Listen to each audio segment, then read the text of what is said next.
Margaret Hayes had been a nurse for 28 years. At 53, she had seen countless patients come and go through the doors of Riverside Medical Center. But there was something different about the man in room 407. His name was Thomas Bradford, 42 years old, dark hair, strong features, a successful real estate developer who had built half the buildings downtown.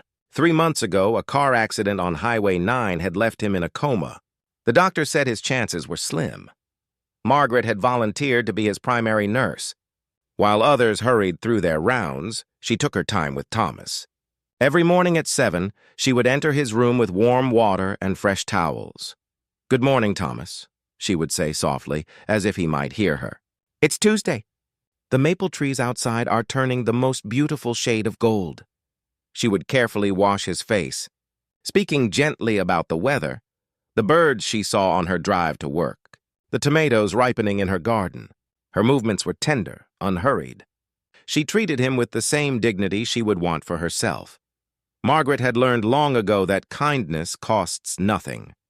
Her own mother had spent her final months in a hospital bed, and Margaret never forgot the nurses who took extra time, who spoke to her mother like a person, not just a patient. Each day, she would bathe Thomas with warm water, moving the cloth gently across his shoulders, down his arms. She would tell him about her late husband, Robert, who had passed 5 years ago, about her daughter, Emily, who was expecting her first child. "You're going to make it through this," she would whisper. "I believe in you." The other nurses thought she was wasting her time. Thomas Bradford's family rarely visited. His ex-wife had moved to California. His business partners had already divided up his companies. He had no children. To the world, he had become invisible, but not to Margaret. On a quiet Thursday morning in late October, Margaret was giving Thomas his usual bath. The room was filled with soft autumn light. She was humming an old hymn her mother used to sing. She dipped the cloth in warm water and gently pressed it against his chest. That's when she felt it. The slightest movement. His fingers twitched. Margaret's heart skipped. She set down the cloth and took his hand. "Thomas? Can you hear me?" His eyelids fluttered. Then slowly, like someone emerging from a very long sleep, his eyes opened. For a moment, he just stared at the ceiling, confused. Then his gaze found Margaret's face. "Where?" His voice was barely a whisper, rough from months of silence. Margaret squeezed his hand gently. "You're in the hospital, Thomas. You've been asleep for a while, but you're safe. You're going to be okay." Tears filled his eyes. "Someone stayed?" "I stayed," Margaret said softly. "Every day." Over the following weeks, Thomas began his long recovery. Physical therapy, speech therapy, relearning how to walk. Margaret was there for every difficult step.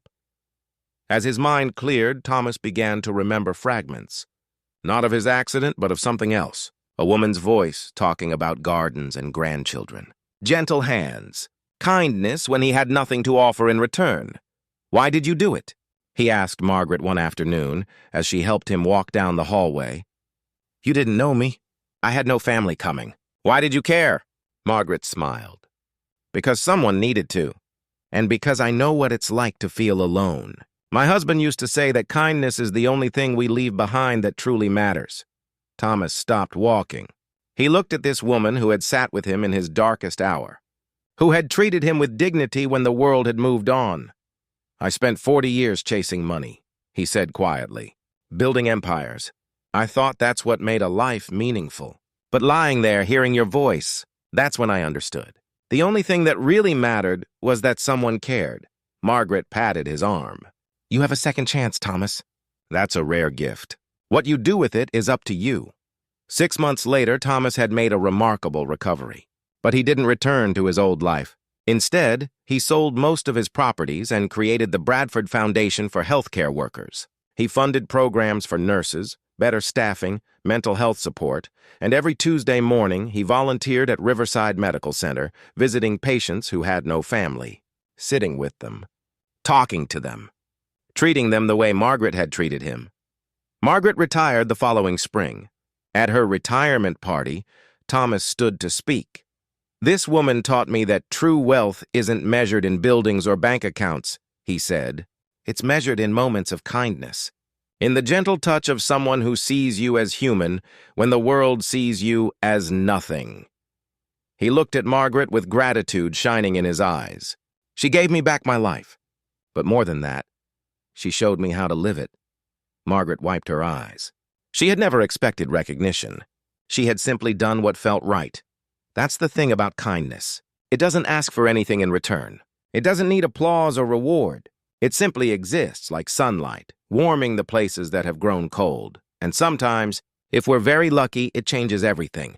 Years later, when Margaret held her first grandchild in her arms, she thought about Thomas, about all the lives that had been touched because one person chose to stay, to care, to see the humanity in someone the world had forgotten. She smiled. Her mother had been right all along. Kindness is never wasted. It ripples outward, touching lives we'll never know in ways